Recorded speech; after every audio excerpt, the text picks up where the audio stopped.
Good morning, everyone, and thank you for joining us for the September 1st Friday webinar. We are very excited to have Mason Margotta from the University of British Columbia joining us today.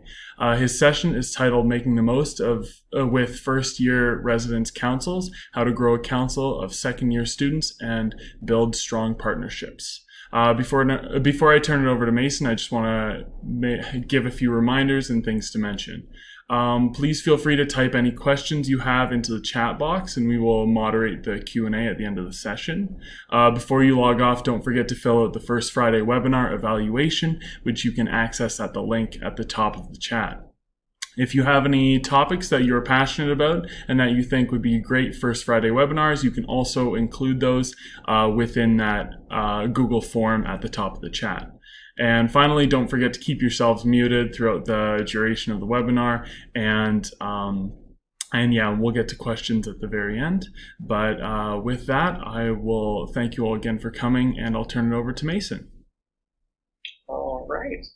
Hello, everyone. I hope y'all are doing well. As Chris so kindly put, my name is Mason, and I am at the University of British Columbia as a residence life manager here. I work in one of our first-year residence areas named Place Vanier, and I am one of two residence life managers that oversee this residence area of about 1,500 students. So just to kind of give us a brief overview of what I'm hoping to go over today, I thought I would start with just some context for what UBC residence is about and our little bit of background information about UBC and our school. It's helpful because what I'm hoping to talk about today is a little bit unique to UBC in that our size allows us to have very autonomous first-year councils that are completely run by second-year students. And I believe that this environment for second-year students to be able to build their skills by being in a council of their peers is unique and can come with certain challenges, but also certain strengths. And so I'll also be talking about some of those challenges and strengths of working with first-year residence councils. And then finally, I'll wrap up with a bit of a cycle of first-year residence and what that first-year residence council life cycle looks like.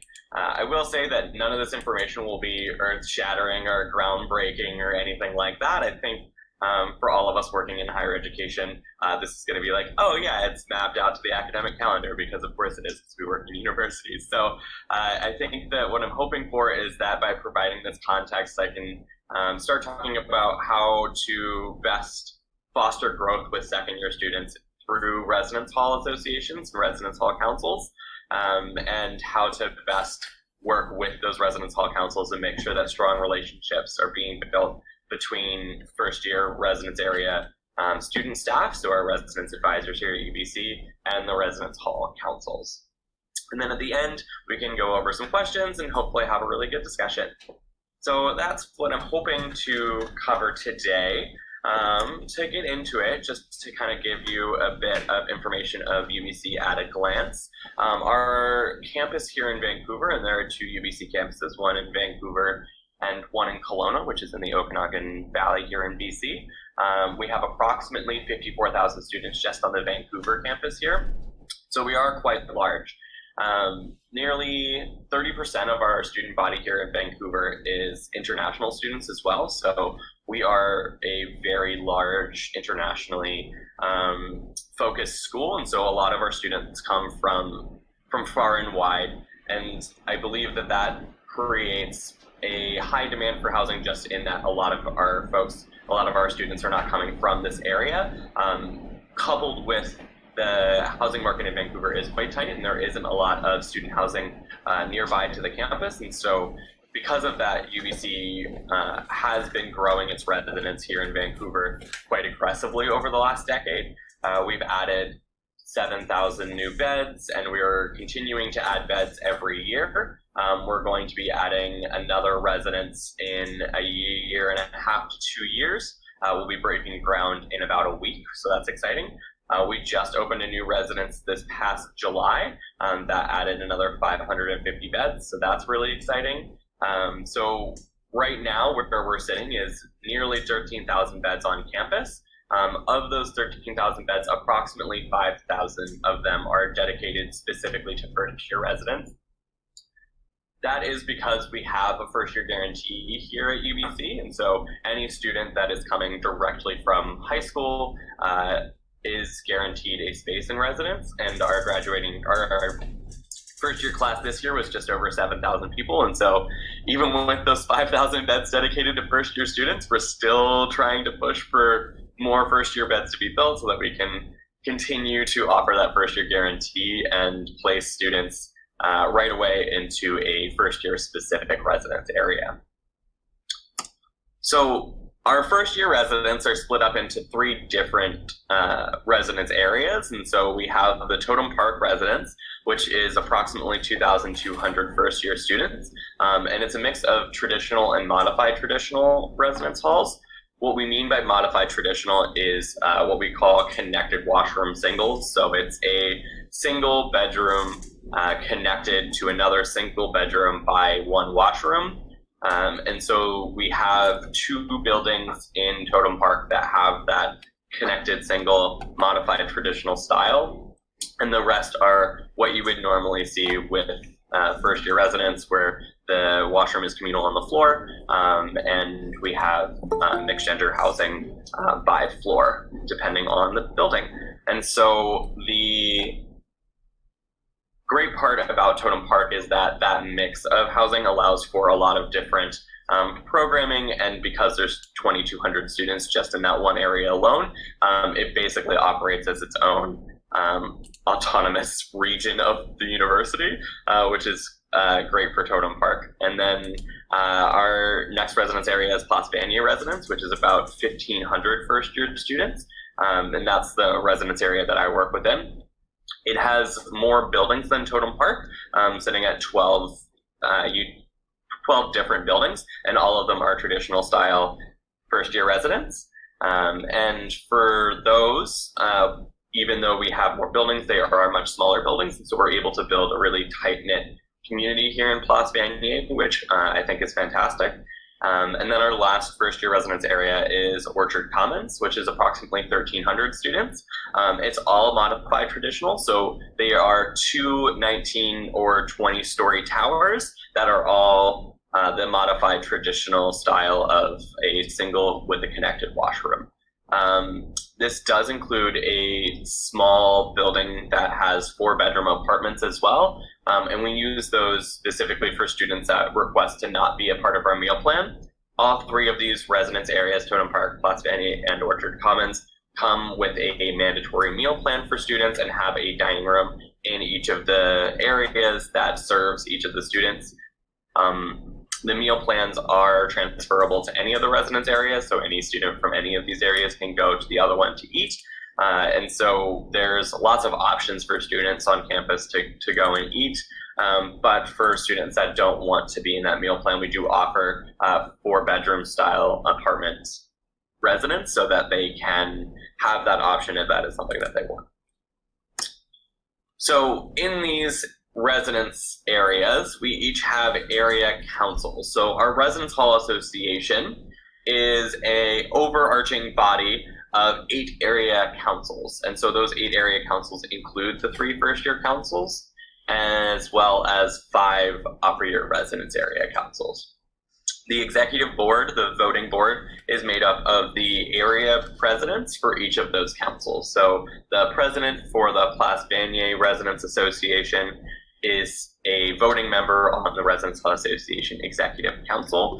So it very much operates as a mini PACURH of sorts. And so it is a interesting thing to see on a campus where our area councils are basically operating autonomously. They don't collaborate too much with their programming and their advocacy efforts. They do mostly their own programming for just their residence area, which means that in Totem Park with the TPRA, Place Vanier with the PVRA, and Orchard Commons with Okra, as we call it, we see them being able to operate almost on their own on a little island.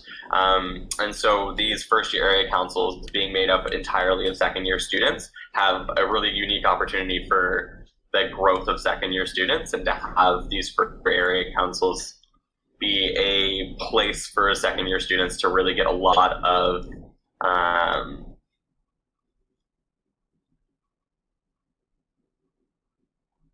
year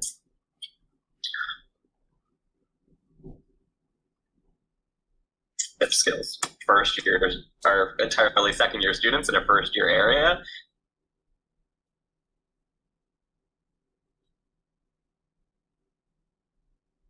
Leadership position that they've held in the university.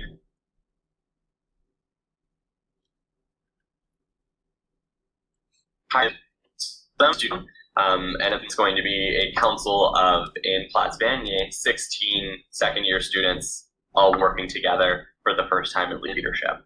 And so, as you can imagine, that creates definitely some challenges that arise from that. It also means that there's very large constituencies for these second year students to look over. As I said, there's about 5,000 first year beds in residence. And so that means that these second year students are the representatives for about 5,000 people here at UBC. And so because we have a strong culture of advocacy on our campus, they're then advocating for a huge swath of the UBC population as a second year student. Sometimes they're 18, 19 years old, and this is the first time that they're having this opportunity. And so it definitely can be quite overwhelming for some folks. This also means that our area councils are quite large. And so, as I said, in Platts Vanier, we're 16 because we have 12 houses and 4 execs on our council here in Platts Vanier. And so leading a meeting of 16 people for a second year student can be a challenge. I can personally attest that the meetings can go quite long. And so that is something that throughout the year we have to continually challenge ourselves with and work to bring those meetings under control and make sure that we are having space for everyone to talk, but also being able to run meetings effectively. The other thing with first year councils is that a lot of the time there are differing priorities. These usually fall along the lines of, are we running events or are we advocating for students? As I said, at UBC, we have a really strong culture of advocacy within our Residence Hall Association. And so every year the councils pick issues that they want to advocate on. At the same time, the Residence Hall Association is seen a lot as our event planning, community building through large scale events, and some of those smaller house programs. And so there is a lot of event planning and the program running that happens within the RHA and these first year councils.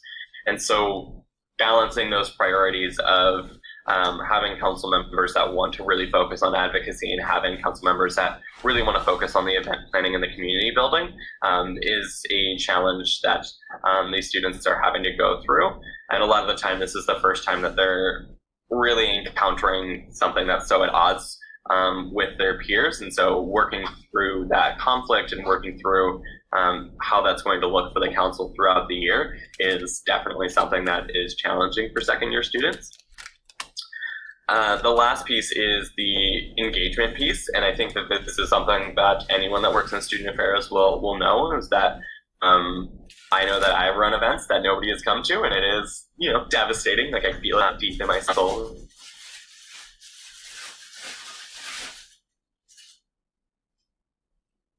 Like, why doesn't it? That impact. So they are running an event for the very first time, and if that event isn't successful,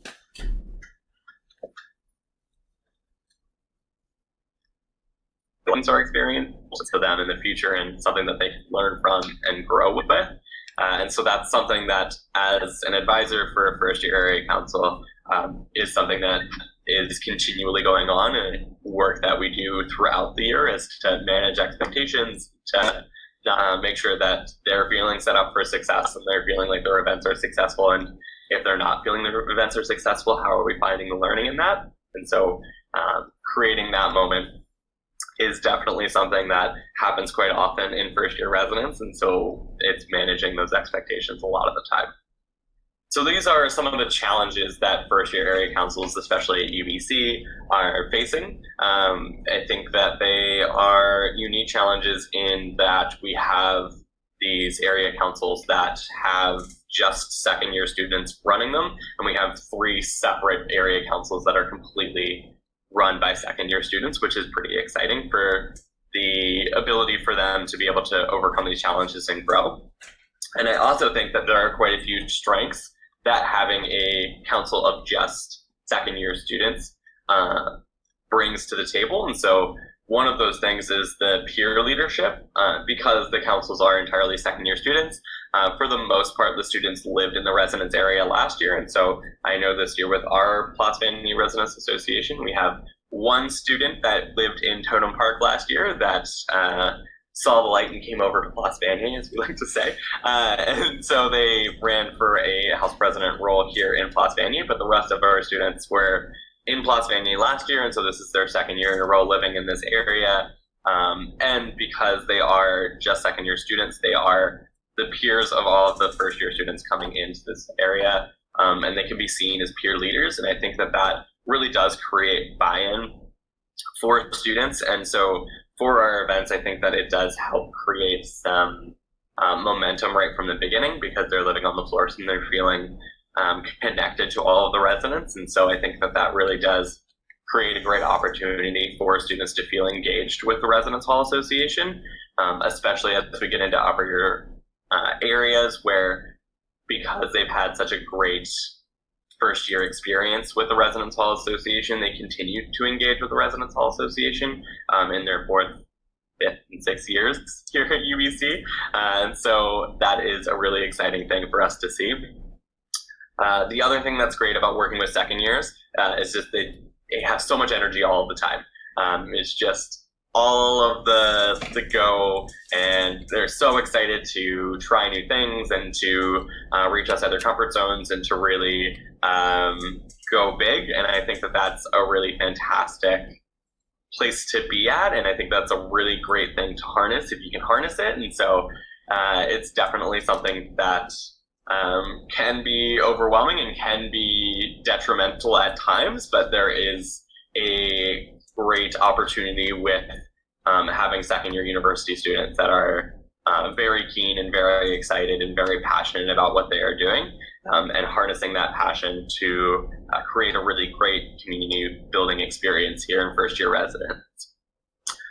The other great thing about working with second year students, when they run for the Residence Hall Association, a lot of these students are excited to learn and grow. They see this as an opportunity to have some leadership and to really start with their curricular opportunities on campus. And so I think this is a really exciting time for students to be able to learn and to take this year as a council member and grow from that, and to grow not only as a student but also as a leader, and really step into these leadership roles. We see quite a lot of our alumni of first year residence area councils go on to do great things on our campus, whether that be running for our student government, running for executive positions for the Residence Hall Association, becoming residence life staff members in their upper years, or founding clubs or associations. And so there's many opportunities that are born out of the learning that happens in these first year areas councils. And I think that that's a really exciting place for us to be as professional staff members, because I think it's a great opportunity to bolster some growing and learning for these students. Another great part at UBC is that our first year residence councils are quite well resourced. They do get quite a lot of departmental support, both in that they have a residence life manager that is their advisor on each of these councils. And so for all 8 area councils, they each have a residence life that is their advisor. They also receive the majority of the departmental community building budget. And that's because we see our residence life staff members, our residence advisors, as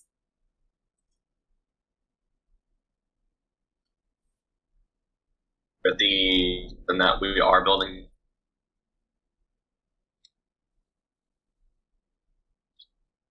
the possible support that comes along with that.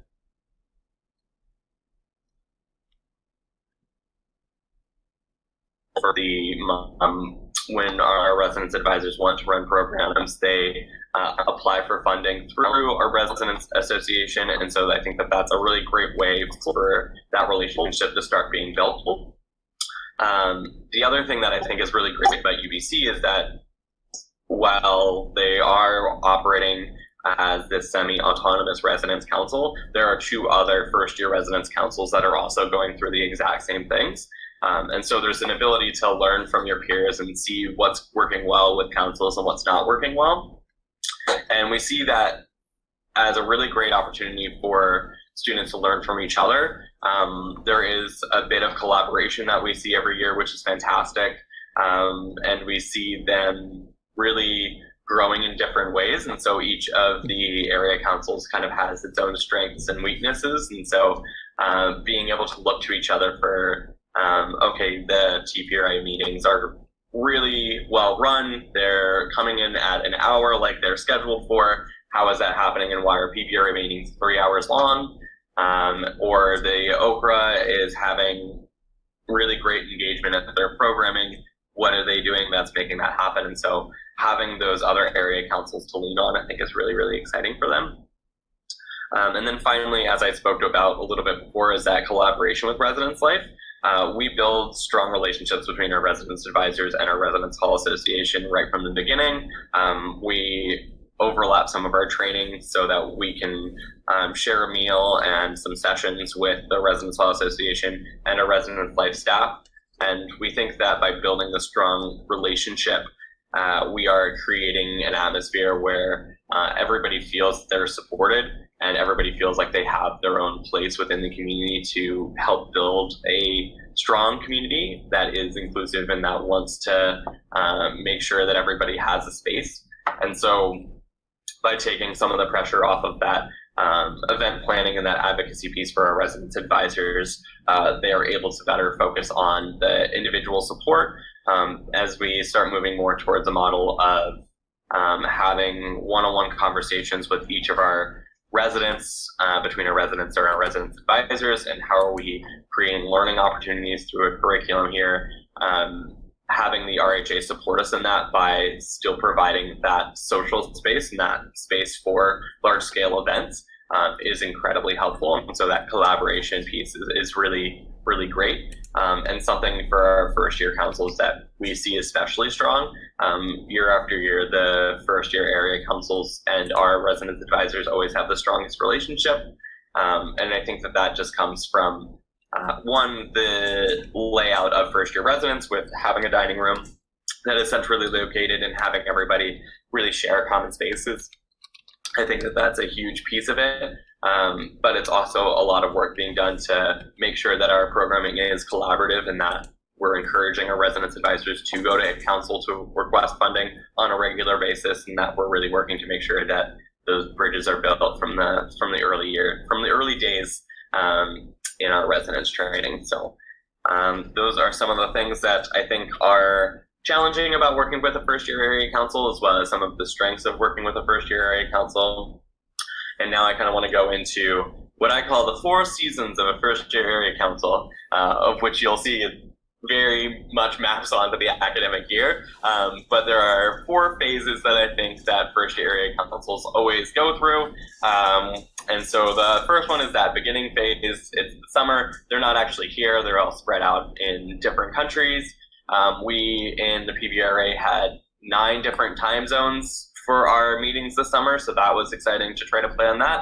And so working with that beginning phase and trying to build team without anybody knowing that is a little bit challenging. And then we move into what I like to call the hectic phase, or as we all like to call it, that September time where we are right now. as we go through training and as we go through the first programs and as we go through midterms and then the burnout from midterms and all of that.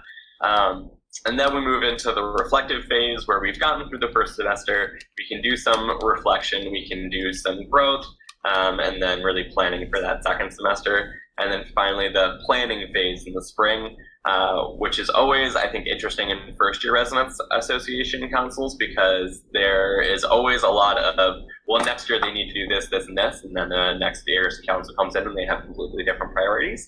And so having that conversation about how do we want to try to create consistency and those pieces, I think, is really interesting. So the first phase, the beginning phase, the summer phase, our councils are elected at the end of the academic year in April. The thing with having quite a large residence area is that unlike some smaller residence areas, I think most of the people that are elected to these residence councils don't actually know each other because of the way that the councils are set up. There's one representative from each house, and so it is very much if you have your friends in your house that you live in, those are not going to be the people that you are on council with the next year, because there's only one representative from each building. And so when we do elect our councils, a lot of the time, this is the first time they're meeting each other, is at that last opportunity when we swear them in at the end of the year, and then they go off for the summer. And so trying to put a plan together for the year over the summer and to host a couple of meetings over the summer with people that you haven't really met over Skype or Google Hangouts or whatever it will be is always a bit of a challenge to try to figure out what is this council going to be like, how are we going to work together, and trying to figure out what is going to be our priorities for the year is always a bit of a challenge. Then that whole question of, do we even meet over the summer? As first year residence associations, there's no obligation for us to meet over the summer, but because it's mostly second year students and because they have just all of the energy all of the time, they're excited to start planning almost immediately upon being elected. And so working to make sure those meetings are happening with, as I said, 9 different time zones is always a bit challenging, and is something that, as we're trying to lay out priorities for the year, over the summer it can be quite challenging because everybody has competing priorities that they want to try to get accomplished. Some things that I have found for this that I think are really helpful is to really focus on some of the administrative details that we can get out of the way in the summer. And so things like the budget, where we vote on all of our normal line items that don't change from year to year over the summer, so that we have those ready to be lined up before training even starts, is really helpful. And even just having some of those meetings just be specifically about team building. I think a lot of second year students, the president specifically, doesn't really see the value in team building in the summer. And so trying to be a little bit intentional with building the team throughout the summer over these Skype meetings, as well as making sure that they're ready for training. And then when training comes in August, making sure that they're prepared and feeling supported and that they're ready to hit the ground running and start actually laying out some of those priorities for the year, I think is really important. So that's something that I try to do with our first year area councils, is to make sure that they're not getting too ahead of themselves over the summer and letting them know, I know that those events are happening in September. They're going to happen in the first 2 or 3 weeks of September, and that is definitely stressful, but that we don't need to get too far ahead of ourselves, that we can make sure that we're getting those things done and do some of that planning in August when we're all here together, when this is going to be easier. And so it's managing a lot of that and really trying to set the president up for success for the year as they go through leading a council for the first time. And so this summertime, I think, is a lot of just relationship building and trying to make sure that we're focusing on relationship building and not getting too far ahead of ourselves. And then we move into the hectic phase. I call it the hectic phase because for a lot of our council members, this is the first time that they have had and student leadership role at the beginning of an academic year. Last year, they had just come into university. They were just getting their feet underneath them. This year, they're still having to go through all those steps of transitioning back into university and university courses, but now they have all these extra obligations that they are under to run the first event of the year, to have their first council meet, to go through council training. And so all of those pieces really feel very emergent, right?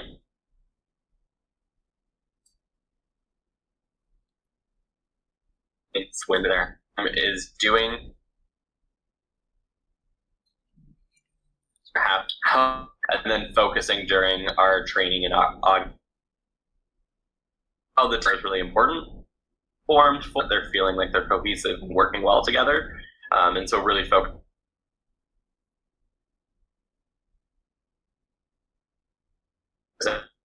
in those first meetings on figuring out what we would like to advocate on priorities for then usually in the first 2 to 3 weeks that they want to run a large scale event like a dance or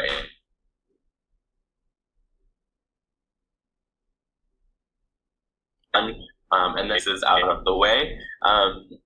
Working with a first year council, there's always that conversation of the tradition versus trying something new. And so do we go with the same dance that we've done every year that we have plans for, or do we try to plan something new? And guiding those conversations can be a bit challenging. And so we're hoping to make sure that everyone feels they're supported in that, and that we're giving them the time to be able to plan those events and not feel too hectic.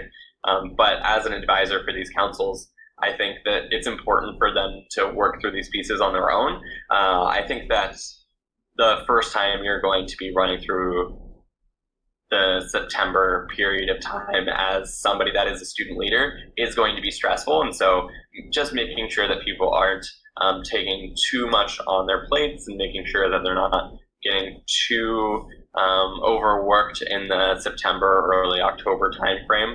And then managing that energy drop in October once midterms does hit and we've gotten through those first programs, and making sure that we then are effectively shifting to, okay, are we doing smaller programs? How are we still managing to support our community and to build community while not doing these large scale events and having all of this energy to expend on the beginning of the year?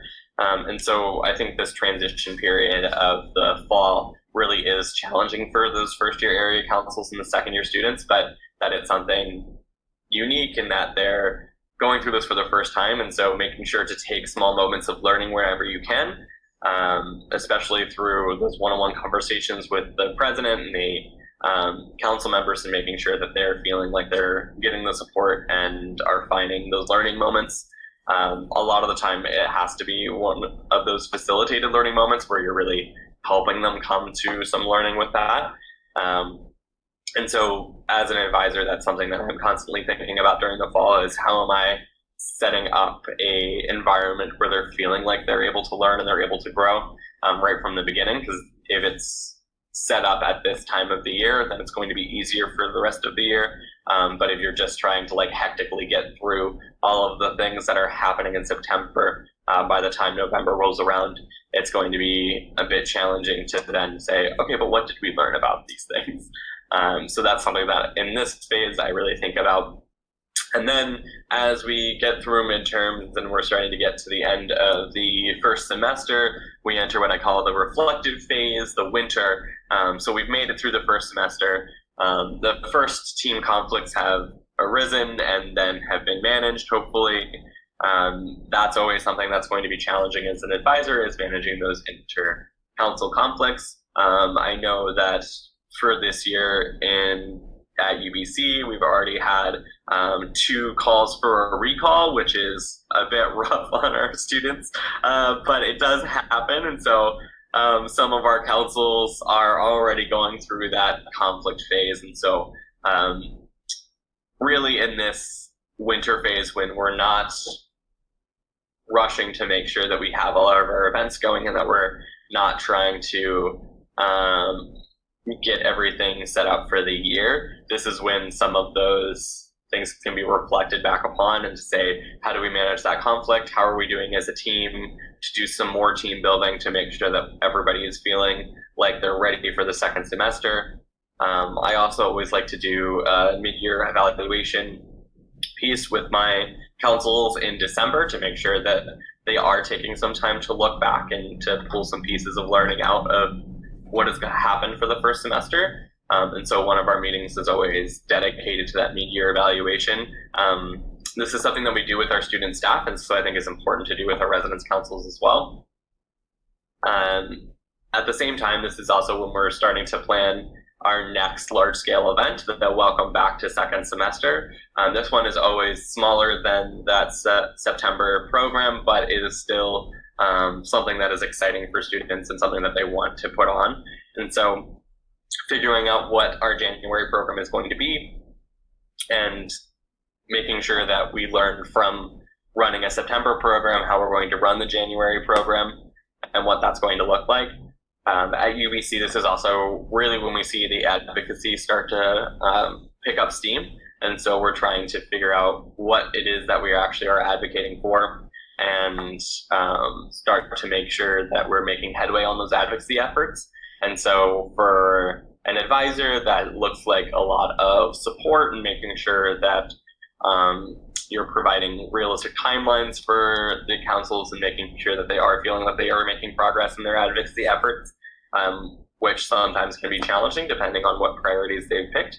An example for this year is that the PVRA would like to have a water fountain in our commons block, which as a full-time staff member that works in this commons block, I would agree with 100%, but as somebody that also understands that this building was built in the 60s and that our plumbing is not necessarily where it should be, the challenges that come along with that. And so making sure that these advocacy efforts are feeling like they're being fruitful while also being realistic is something that we talk about a lot with our councils, and making sure that they feel that their advocacy is actually accomplishing something, and to really work with them as a partner in that. And so making sure that we are supporting them in their advocacy efforts. And then the piece that this winter phase really kicks it into is that our councils start planning for the next year. Are they going to apply to be an RA in January? Are they running an election for an RHA exec position or student council, which happens in February and March here? And so really making sure that you're helping them cohese all of the pieces that they've learned this year by being on council, and making sure that they're ready for those next steps in their student leadership, and making sure that they're feeling prepared for what's next is really important. And so this phase really is moving away a little bit from the community building and more towards making sure that the councils themselves are feeling supported, that we're managing those conflicts, and that we're setting the students up for success. So as an advisor, this is really where a lot of really great work gets done about how the students have grown throughout the year and where they're going to head next, and looking towards even just the second semester and how we're going to grow and change. And so that's an exciting time for the councils to really start to put together some of the pieces that they've learned by being on council. And then moving into the last phase, which is what I like to call the planning phase. So we're planning our largest event yet, in the year-end event usually, but usually these are not the largest attended events. And so making sure that we're creating realistic expectations for these year-end events and what the councils want to do.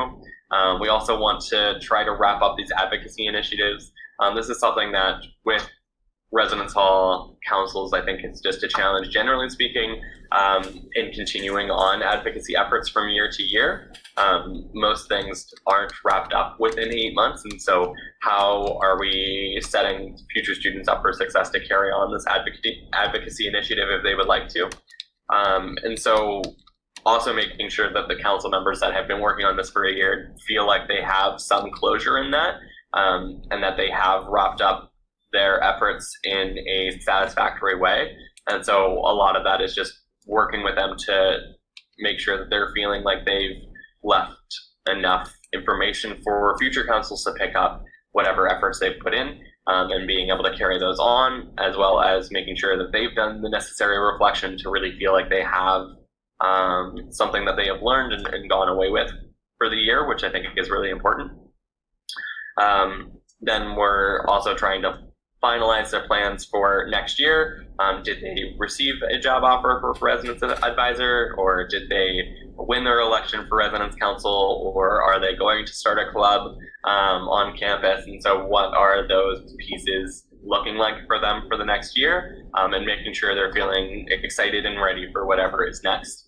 And then finally, this is the first time that they're going to be running an election. They have to elect the next council. And so working with second year students to gain another new skill set right at the end of the year in running an election and making sure that the recruitment for next year is high. Some years we have really high recruitment, and some years it is a challenge for us to get all of our positions recruited in first year residents, especially with having such large councils for each of our residence areas. And so making sure that that recruitment piece is something that they are focusing on, and supporting them through that skill building in running an election for the first time. And then finally, just making sure that the council feels that it has some closure, and providing that space to make sure that they feel that throughout the year they've grown, they've learned, really cementing some of that knowledge that has been scaffolded from September onwards, and making sure that they're feeling like they have gained something concrete out of their experience in residence council, especially with these first year residence councils where we're hoping that this is a launching pad into a career of student leadership. And so making sure that they have put in the work to be able to articulate what their experiences were and what they have gained through those experiences, and making sure that they feel as a group that they've come to a place of closure and are ready to move on to next things.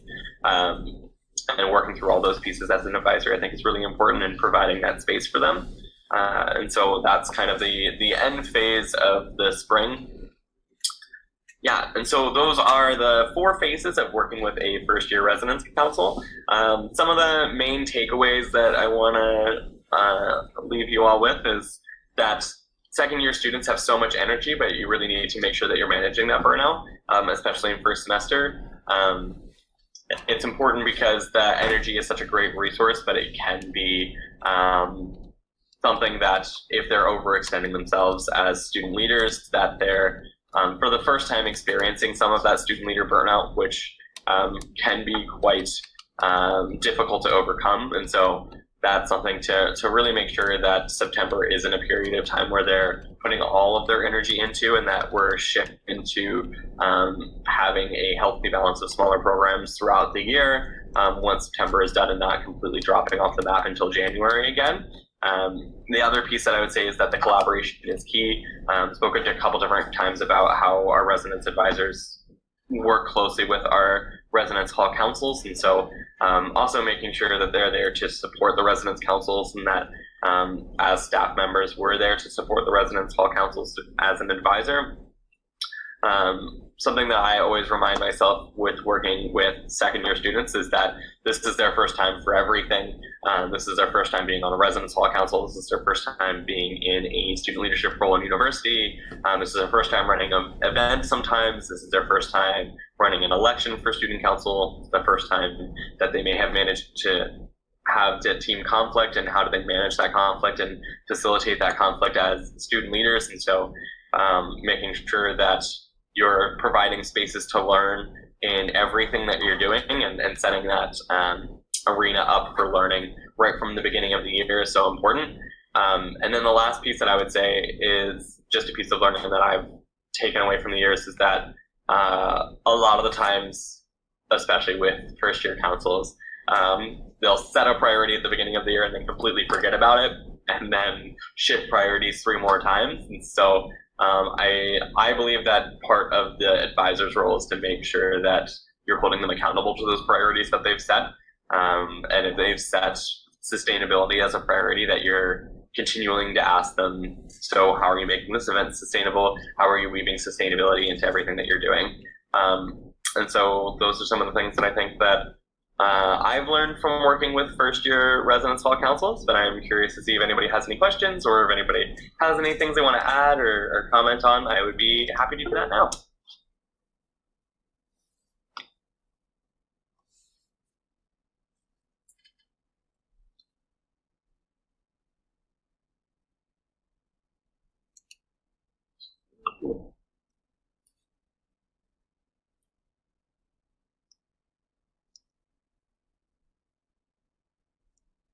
So as Mason mentioned, please feel free to post any questions you have in the chat. Oh, there's a question from Janie. What are some? Oh, can you see that too? Yes, yeah, I can read the question. Yeah. Perfect. So, what are some specific challenges or opportunities with international students, in addition to time zones? Yes, the time zone piece is definitely difficult in the summer. With our international student population, especially in first year residence, we're closer to 45% international students in first year residence because a lot of our first year students are choosing to stay at home for first year. And so I think some of the challenges that arise with that are some of the culture clash and just understanding working with other cultures. Because this is their first leadership opportunity, that's just one of those compounding, intersecting pieces of working as a student leader is you're now also working with people from all different cultures at the same time. And so that's the first time that I think a lot of our students are navigating those intricacies. And so for me, that's why it's really important to have conversations about intersectionality and intercultural work and making sure that we're building inclusive communities from the start with our students in training. So that's something that we really do try to focus on in our student staff training, as well as our residence hall association training. And by doing that, we are hoping that we're setting our students up for success in that. But by having that, I think that it can be quite challenging for those teams to find cohesion right from the beginning. On the flip side of that, some of the really great opportunities is that working in such an international space is incredibly interesting. We're having the opportunity to bring multiple cultures into our events and to have multiple perspectives related to those events at the same time, which is really, really exciting. Some of the practical things that we see is that we're having a Latin cooking night next week, and then the following week we're doing a Zumba class to Bollywood music. And so there's all of these different events that we would have never thought to run if we didn't have such a really extensively international campus. And so I think just pulling from those different perspectives, I think that we have a really great opportunity to create something really special. And I think that it really does get the students excited to explore with each other and to share their own cultures and to work as one council to bring their culture to the rest of residents. And so we do see some really great programming and some really cool collaboration because of the international student population. And we do also see a lot of really great conversations about creative inclusive spaces, and our residence hall associations and residence life staff, because they are usually so international, really do try to foster and create those international and inclusive spaces. And so that's also a really exciting thing to see as student leaders, that's something that's being set as a priority right from their start. And so I think that's another really great opportunity. Yeah. So I see a question from Bob. What type of assessment do you use to measure success? That's a really great question. Assessment is a piece that we are really trying to revamp here at UBC, in that we are trying to build in learning objectives to a lot of the things that we're doing through a residence curriculum. And so specifically with the Residence Hall Association, the metrics that we've used in the past are pretty classic, like attendance at programs and success in our advocacy efforts. But I think that a lot of what we're trying to move towards is making sure that we're building out learning objectives with everything that we're doing. And even for our Residence Hall Association, making sure that they are continuing to build learning into them, build learning into their programming, and to build learning into some of the community building things that they're doing. And by then going at those learning objectives directly with our assessment tools at the end of the year. And so we do a mid-year survey and an end-of-year survey for all students and first-year residents. And so when we have those specific learning objectives, we're able to craft assessment tools that are specifically looking for whether or not those learning objectives were completed. And so that's something that we're really trying to move towards is in those two assessment tools throughout the year, making sure that our questions to get at some of the learning objectives that we've tried to weave into our programming, and to see if we're actually hitting the mark with that, and then adjust our thing to actually try to hit that if we aren't actually getting at those learning objectives. I hope that answers your question.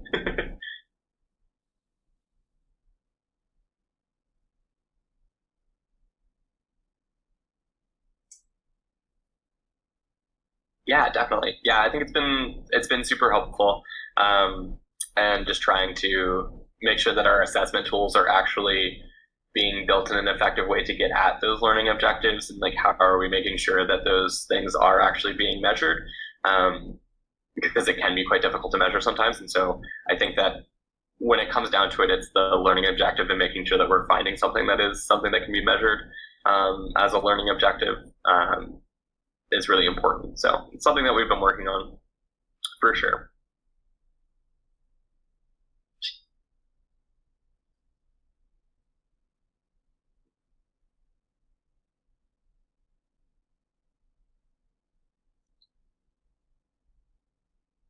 We'll wait for any last minute questions here. Love it. Sounds good.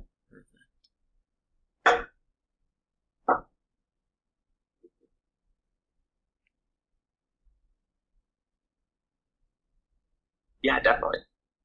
Of course. Well, it seems like that's the end of our questions, but obviously Mason has his phone number and email there, so if anyone has any questions for you, can they just follow up with you later? Yeah, of course. So I put my phone number and my email on there, so if you have any questions, please feel free to email or call me. I'm always happy to collaborate with my colleagues. Excellent. Well, thank you so much, Mason, for this excellent and really informative presentation and taking the time to present it to us today. I know that I thank you from all of us. And thank you to all of you for joining us today. We plan to post this to the NWACUHO YouTube later on. If anyone would like to suggest it to a colleague or watch it again later, you'll be able to find it there soon. Don't forget I'm going to post the link for our feedback form for the first Friday webinar evaluation, so please feel free to fill that out. We appreciate all feedback, and any feedback from Mason I will get to him after the fact as well. And then if you'd also like to create a presentation to add to our rotation of first Friday webinars, you can find that at the bottom of that form as well. Thank you again, Mason, for all of your time and effort. This was an excellent presentation, and thanks everyone for coming. Have a great weekend. You too. Have a good weekend, everyone. Thank you.